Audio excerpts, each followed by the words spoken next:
سورہ بقرہ کی یہ تیسرا رکوع کی کچھ آیات میں نے آپ کے سامنے تلاوت کی، جس میں اللہ رب العزت مثالیں دے کر انسان کو سمجھانا چاہ رہا ہے کہ اللہ کے راستے میں خرچ کس طرح کرنا چاہیے، صدقہ کس طرح کرنا چاہیے، کس خلوص کے ساتھ صدقہ کرنا چاہیے اور اس کا پیمانہ کیا ہونا چاہیے۔ اللہ مثالیں دے کے سمجھا رہا ہے کہ مثل الذین ينفقون اموالهم فی سبیل اللہ، کہ ان لوگوں کی مثال ایسی ہے جنہوں نے اپنے مالوں کو اللہ کی راہ میں، اللہ کے راستے میں خرچ کیا، کمثل حبۃ، ایک ایسے دانے کی ہے، انبتت سبع سنابل، جس دانے نے اگ دیا ہو 7 بالیوں کو، فی کل سنبلۃ 100 حبہ، اور ہر بالی میں 100 دانے ہوں۔ یہاں پر اللہ رب العزت نے فرمایا انبتت سبع سنابل، 100 بالیاں وہ پیدا کرتا ہو،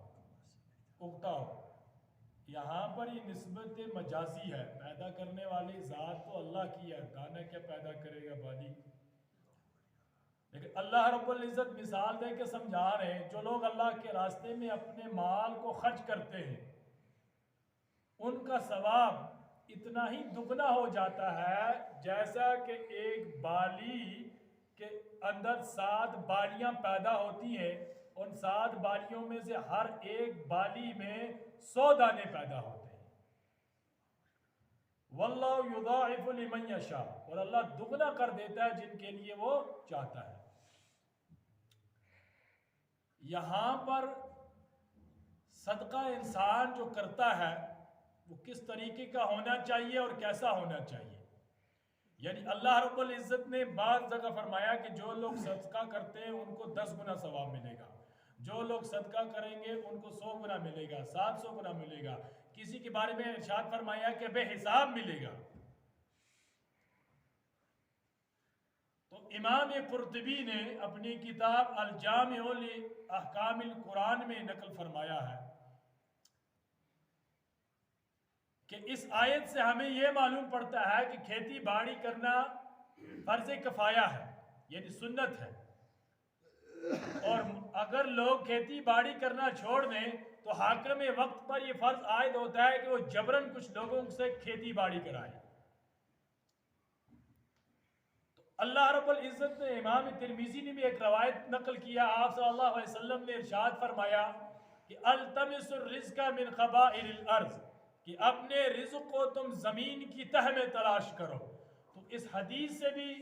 یہی معلوم پڑتا ہے کہ کھیتی باڑی کرنی چاہیے، اگر کچھ لوگ میسر نہ ہو تو حاکم وقت زبردستی ان سے کھیتی باڑی کرائے۔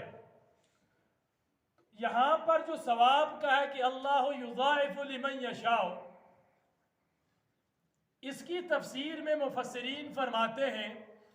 کہ انہوں نے 3 کیٹیگریاں بنا رکھی ہیں، یعنی ایک آدمی کوئی کروڑ پتی ہے، وہ صدقہ دیتا ہے 2000 روپیہ، اور کوئی ہے جی لاکھوں میں کھیلتا ہے، لکھ پتی ہے، وہ بھی دیتا ہے 2000 روپے صدقہ،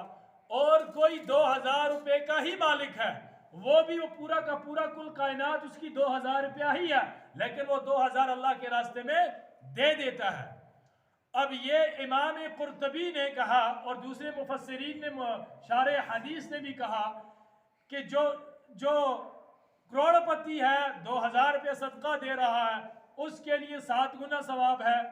اور جو لکھ پتی ہے اس کے لیے 10 گنا ثواب ہے، اور جس کے پاس 2000 روپیہ ہے اور 2000 کا ہی وہ پورا کا پورا صدقہ کر رہا ہے، تو ایسے شخص کے لیے اللہ بغیر حساب کے اجر دیتے ہیں، اس کے لیے کوئی اجر محدود نہیں ہے، اس کی تو کل کائنات ہی وہی ہے نا،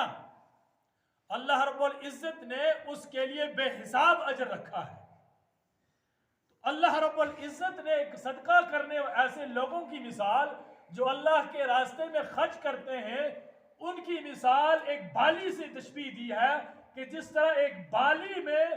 7 بالیاں ہوتی ہیں اور ان ہر بالی میں 100 دانے پیدا ہوتے ہیں اور پیدا کرنے والی ذات اللہ کی ہوتی ہے، اسی طرح جس کے پاس رقم کم ہے، اپنے کھانے کو نہیں ہے، لیکن پھر بھی وہ اللہ کے سامنے اللہ کے راہ میں مال کو خرچ کرتا ہے، جان لگاتا ہے، تو ایسے شخص کے لیے یضاعف لمن یشاء، اللہ بے حساب و کتاب عطا کرتا ہے، اجر دیتا ہے۔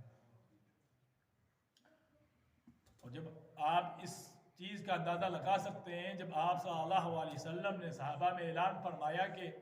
جو کچھ جس کے پاس ہے وہ یہاں پیش کرے، تو حضرت ابو بکر نے اپنے گھر کا تمام اثاثہ آپ صلی اللہ علیہ وسلم کے قدموں میں ڈال دیا، حضرت عمر نے اپنے گھر کا آدھا اثاثہ آپ صلی اللہ علیہ وسلم کے سامنے پیش کر دیا، تو حضرت ابو بکر پر آئے تو کہا، آپ صلی اللہ علیہ وسلم فرمایا، ما ابقیت لأہلک یا ابا بکر، اے ابو بکر گھر والوں کے لیے کیا چھوڑا؟ تو آگے سے ارشاد فرمایا، ابقیت لہم اللہ و رسولہ، میں ان کو اللہ اور اس کے رسول کے حوالے کر آیا ہوں، انہی کا نام چھوڑ دیا ہے۔ حضرت ابو بکر کی آنکھوں سے آنسو جاری تھے یہ بات کہتے ہوئے، اور اسی کے عوض میں اللہ رب العزت نے فوراً جبرائیل امین کو بھیجا کہ محمد کے ذریعے ابو بکر کو بول دو اللہ تم کو سلام کہتا ہے۔ یہ اللہ کے راستے میں خرچ کرنے کی فضیلت ہے۔ لیکن آج جب ہم اپنا محاسبہ کریں، جب ہم صدقہ کرتے ہیں، پہلے کہاوت تھی نا کہ نیکی کر دریا میں ڈال، آج یہ کہاوت ہے کہ نیکی کر اخبار میں ڈال، نیکی کر فیس بک میں ڈال، نیکی کر واٹس ایپ پہ ڈال۔ نیکی بعد میں کرتے ہیں، سٹیٹس پہلے ان کا اپڈیٹ ہو جاتا ہے، نیکی بعد میں کرتے ہیں، اخباروں میں پہلے آ جاتا ہے۔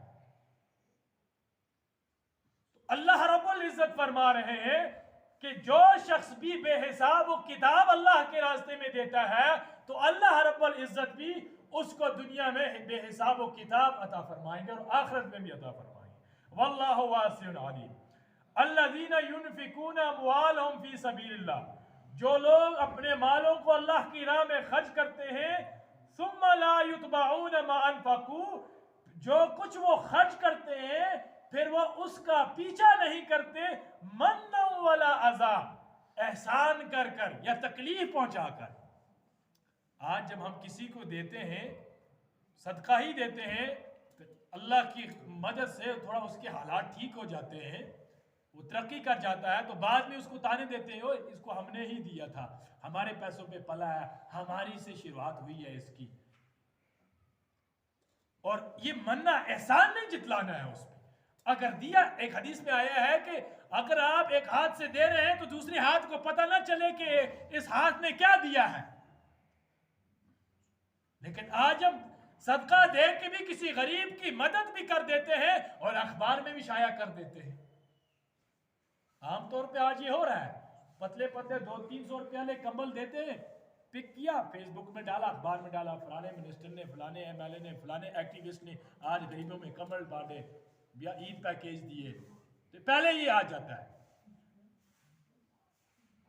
تو ایسے صدقات کرنے سے کیا فائدہ جس سے نہ دنیا بھی حاصل نہ ہو، آخرت بھی حاصل نہ ہو؟ یعنی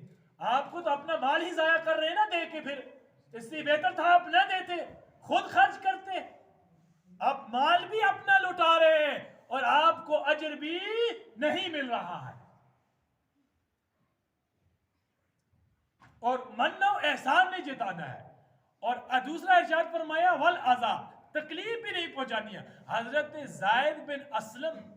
رضی اللہ تعالی عنہ نے فرمایا کہ اگر آپ نے کسی کو کچھ صدقہ یا زکوٰۃ یا کچھ خیرات دی ہے اور بازار میں وہ آپ سے ہم کلاقی ہو جاتا ہے، ہم ملاقات ہو جاتی ہے، آپ اس کو سلام کرتے ہیں اور آپ کا سلام کرنا اس کو شاک میں ڈال دیتا ہے، یعنی اس کے اندر وہ فیلنگ یہ آتی ہے کہ شاید یہ مجھ پہ یہ احسان جتلا رہا ہے، تو آپ کو سلام کرنے سے بھی اس شخص سے گریز کرنا ہے۔ جس کو آپ نے مال دیا ہے، صدقہ دیا ہے، خیرات دی ہے، بازار میں آپ سے اس کی ملاقات ہو جاتی ہے اور آپ کو یہ معلوم پڑ جاتا ہے کہ اگر میں اس کو سلام کروں گا، اس سے بات کروں گا تو اس کو ناگوار گزرے گا، یہ کچھ اور سمجھے گا شاید کہ یہ میں نے اس کو صدقہ دیا تھا بھی ایسا کر رہا ہے، تو ایسے شخص سے آپ سلام بھی نہیں کریں گے۔ حضرت زید بن اسلم یہ کہتے ہیں۔ آج ہم اپنا محاسبہ کریں، ہمارا سٹینڈرڈ کیا ہے، ہم کہاں پر کھڑے ہیں؟ فرمایا لہم اجرہم عند ربہم، جو مخلص لوگ ہیں، جو صرف اللہ کے لیے خرچ کرتے ہیں، ریاکاری ان میں نہیں ہے، دکھلاوا ان میں نہیں ہے، ان کا اجر ان کے رب کے پاس ہے۔ ولا خوف علیہم ولا هم يحزنون، ان پر نہ ہی کوئی خوف ہے نہ غم ہے۔ یہ جو قرآن میں بعض آیات کے آگے کہا جاتا ہے ولا خوف علیہم ولا هم يحزنون، یہاں یہ خوف کون سا مراد ہے، یہ غم کون سا مراد ہے؟ یہ خوف قیامت کی خوفناکی ہے، اور یہ غم قیامت کا غم ہے، کیونکہ یہ وہ ہولناکی بڑی سخت ہولناکی ہوگی۔ یہ اس خوف کے بارے میں کہا جاتا ہے کہ کوئی خوف اس دن ان کو نہیں ہوگا، اور نہ ہی وہ غمزدہ ہوں گے اس دن کہ اللہ ان کو اتنا خوش کر دے گا۔ اور کل قیامت کے دن بسا اوقات انسان جب یہاں دنیا میں بہت سارے عمل کیے ہوں گے، لیکن نام اعمال میں وہ پائے گا نہیں۔ جب وہ اپنے نام اعمال کو کل قیامت کے دن دیکھے گا تو وہ دیکھے گا کہ اس میں تو کچھ نہیں ہے، میں نے تو بہت ساری نیکیاں کی ہیں۔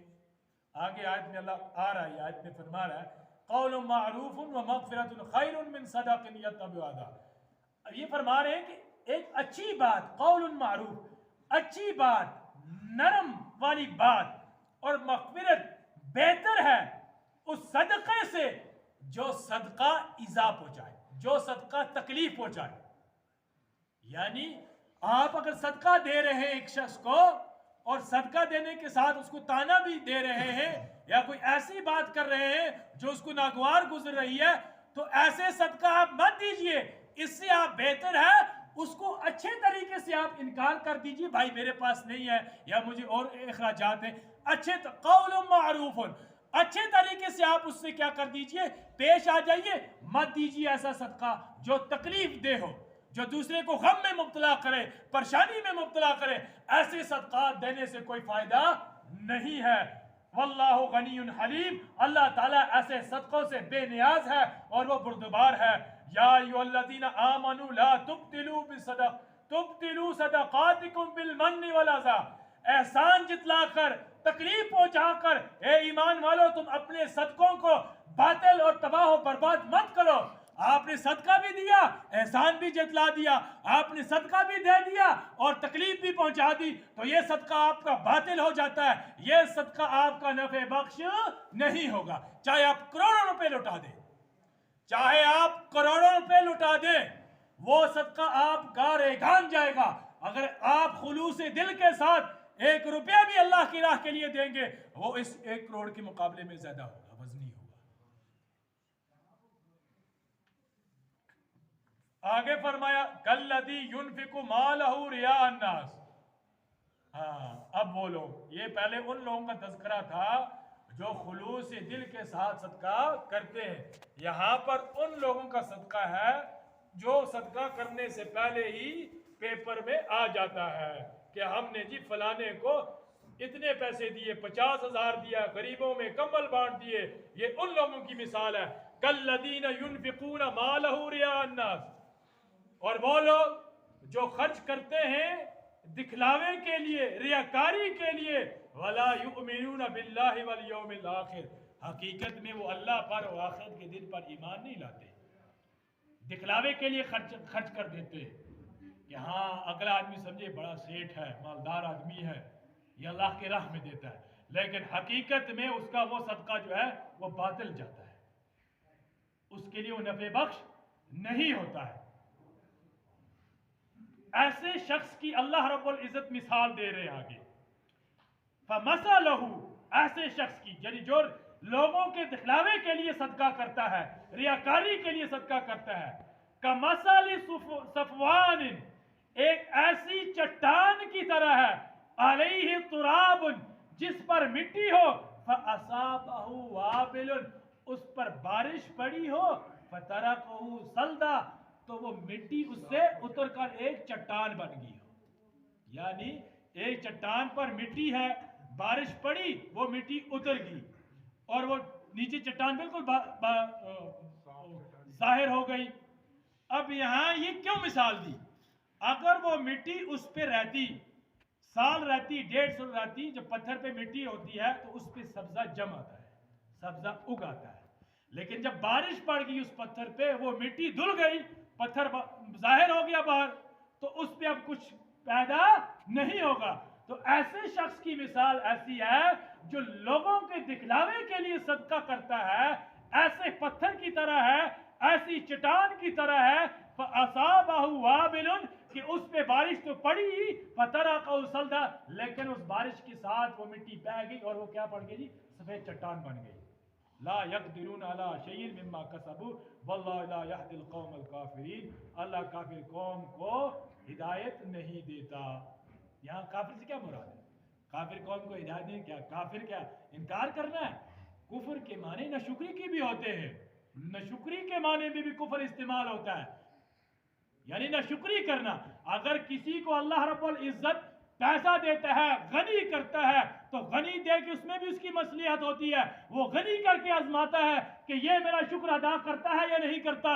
اور یہ میرے غریبوں کا، میرے مسکینوں کا، میرے بے بسوں اور سہاروں کا خیال رکھتا ہے یا نہیں رکھتا ہے۔ وہ غنی کر کے کسی کو آزماتا ہے اور غریب کر کے بھی آزماتا ہے، مسکین کر کے بھی آزماتا ہے کہ یہ مسکین کہ صبر کرتا ہے یا نہیں کرتا، میرے احکام پہ عمل کرتا ہے یا نہیں کرتا۔ کل قیامت کے دن اللہ کے سامنے کچھ لوگوں کو پیش کیا جائے گا۔ سب سے پہلے ایک شہید کو پیش کیا جائے گا، شہید کو پیش کیا جائے گا، اس سے پہلے اس کے ہاتھ میں نام اعمال دیا جائے گا۔ جب وہ نام اعمال اپنا دیکھے گا، اس میں اس کی شہادت کا جو شہادت ہوئی ہوگی وہ درج نہیں ہوگی۔ وہ اللہ کو کہے گا، اے اللہ میں نے تو تمہاری راہ میں شہید ہوا تھا، اپنی اتنی عزیز جان کو میں نے تمہارے لیے تمہاری راہ میں خرچ کر دیا، لوٹا دیا، قتل کر دیا۔ تو اللہ رب العزت فرمائیں گے یہ جان تم نے میرے لیے نہیں قتل کروائی، بلکہ اس لیے قتل کروائی تاکہ لوگ تم کو بہادر کہیں، تو 100 لوگوں نے وہ بہادری کا لقب تم کو دنیا میں دے دیا، اب میرے پاس تمہارا اجر نہیں ہے۔ اور دوسرا ایسے شخص جو عالم شخص کو پیش کیا جائے گا، قاری شخص کو پیش کیا جائے گا، جو قرآن پڑھتا ہے لوگوں کو دکھلاوے کے لیے، جو لوگوں کو واعظ و نصیحت کرتا ہے اپنے علم کا دوست جمانے کے لیے، جو لوگوں کے سامنے واعظ اور نصیحت اور قرآن کی تفاسیر کو احادیث کی شارح کرتا، بیان کرتا ہے تاکہ لوگ مجھے بڑا عالم کہے، بڑا قاری کہے۔ کل قیامت کے سامنے ایسے عالم کو، ایسے قاری کو اللہ کے سامنے پیش کیا جائے گا، وہ کہے گا میں نے تمہارا علم حاصل کیا، اس علم کی خاطر میں راتوں کو جاگا، اپنی آنکھوں کی روشنی کو گمایا، لیکن اللہ رب العزت کہیں گے یہ علم تم نے اس لیے حاصل کیا تھا تاکہ لوگ تمہیں قاری کہے، مفسر کہے، محدث کہے، عالم کہے، مفتی کہے، لوگوں کے دکھلاوے کے لیے تو علم حاصل کرتا تھا، لوگوں کے اوپر رعب جمانے کے لیے تم نے علم حاصل کیا تھا، تو 100 لوگوں نے تم کو ان القاب سے پکار دیا ہے، تم نے لوگوں کے دکھلاوے کے لیے کیا تو لوگوں نے تم کو القاب سے پکار دیا، اب تمہارا اجر میرے پاس نہیں ہے۔ تیسرا وہ شخص آئے گا کہ میں نے تمہارے لیے صدقہ کیا، اپنے مال کو لٹایا، اللہ رب العزت اس سے بھی کہیں گے کہ لوگوں کے دکھلاوے کے لیے تاکہ لوگ تمہیں سخی کہیں، جود و سخا کی مثال لیں تمہاری، اس لیے تو مال خرچ کیا کرتا تھا، تو یہ کام دنیا میں کر دیا گیا، لوگوں نے تم کو کہا گیا بڑا ہی جی فیاض ہے، بڑا ہی سخی ہے، حاتم طائی کی مثال دیا کرتے تھے، تمہارا نام حاتم طائی کے ساتھ جوڑا کرتے تھے، تو لوگوں نے ویسا کر دیا، اب تمہارا اجر میرے پاس نہیں ہے۔ ان تینوں کو اللہ رب العزت جہنم میں پھینکے گے۔ یہ ان لوگوں کی مثال ہے جو دنیا میں اپنے اعمال ریاکاریوں کے لیے کرتے ہیں، تو نمازیوں کے لیے بھی وہی تو ہے، ایک سورہ فرمایا اللہ رب العزت نے وَوَيْلٌ لِّلْمُصَلِّينَ، ہلاکت ہو، بربادی ہو ایسے نمازیوں کے لیے، وَوَيْلٌ لِّلْمُصَلِّينَ الَّذِينَ هُمْ يُرَاءُونَ، جو دکھلاوے کے لیے نماز پڑھتے ہیں۔